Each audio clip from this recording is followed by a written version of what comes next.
Didn't really know what it was about going in, but boy, am I glad I decided to give it a chance.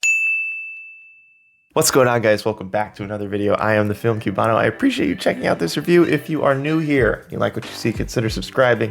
If you are an OG subscriber, I appreciate your support as always. So I was perusing Amazon as one does, looking for something to watch. Stumbled across this movie called Spinster with my girl Chelsea Peretti. I love Chelsea Peretti, a big fan. That's the entire reason I clicked on this film. Didn't really know what it was about going in, but boy, am I glad I decided to give it a chance. So long story short, this follows the story of a woman named Gabby who gets dumped right when she turns 39, realizes that her life sort of feels like it's falling apart. She's trying to find her place in the world. Pretty simple, but the film does a lot of stuff really well. Shout out Jennifer Diel, hope I'm saying that correctly. She wrote this film. Writers do not get enough credit. Jennifer, you nailed it on this one. Great job. Appreciate you. One of my favorite things about this movie is that they take aim at the idea of needing to be in a relationship in order to be happy. It just seems like in life there's this narrative that not only do you need to be in a relationship to be happy, but at a certain age you're expected to settle down and do all of the settle down things. It's a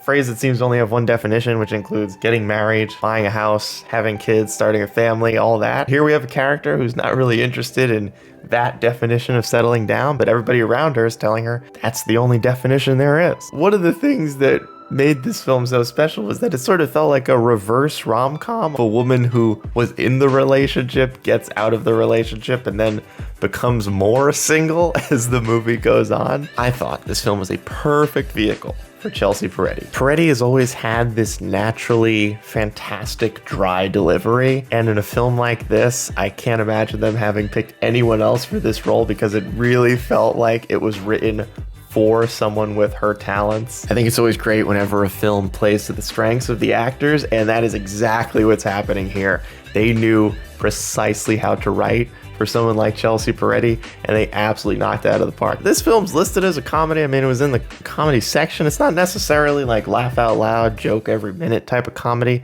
I saw it a lot more as like a slice of life movie because we come into her life as it's somewhat falling apart, and from then on we're just on this journey with her as she attempts to slowly put it back together, or at least rebuild it in a way that she recognizes a sense of happiness. Don't get me wrong, there's definitely like funny lines in this film and there's some good jokes. It's not necessarily written in a way where you're supposed to be cracking up all the time. She's not slipping on a banana peel, you know, or doing a fart joke. In fact, her character Gabby is honestly at her best when she's just interacting in a very raw, natural way with the other characters in the film, whether it be her sister or her brother or her father.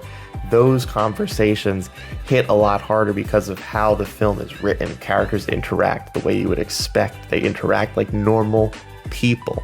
And some of those conversations are happening where the lines are falling over each other, maybe accidentally interrupting each other during a scene, but it works well. It makes it feel like real life. Films like this succeed when they feel like real life. There are plenty of people, maybe not in her exact position, but there are people who have been in a place like the character Chelsea plays in this film, and it helps translate to that other person's experience if those conversations seem realistic. I know Chelsea Peretti typically plays more side characters in some of her work, and she's had a couple of stand-up specials, but films like this really let her shine. It makes me hope that she does more stuff or is given the opportunity to lead more projects like this. I appreciate the risks that the film takes. Maybe she doesn't need to find that special person in order to find her happiness. Those two things are not always one and the same. I appreciate that this film asks that question. Look, this movie came out August 2020. I don't know how I missed it. I mean, it's a small film. It's definitely more of that indie feel, but I'm really glad I found it. I definitely recommend it. If you're a fan of Chelsea Peretti, you're definitely going to enjoy this because she is at her best.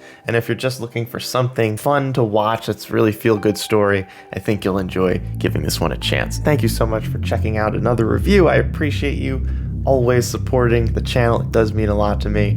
And I will see you guys in the next one. I'm out.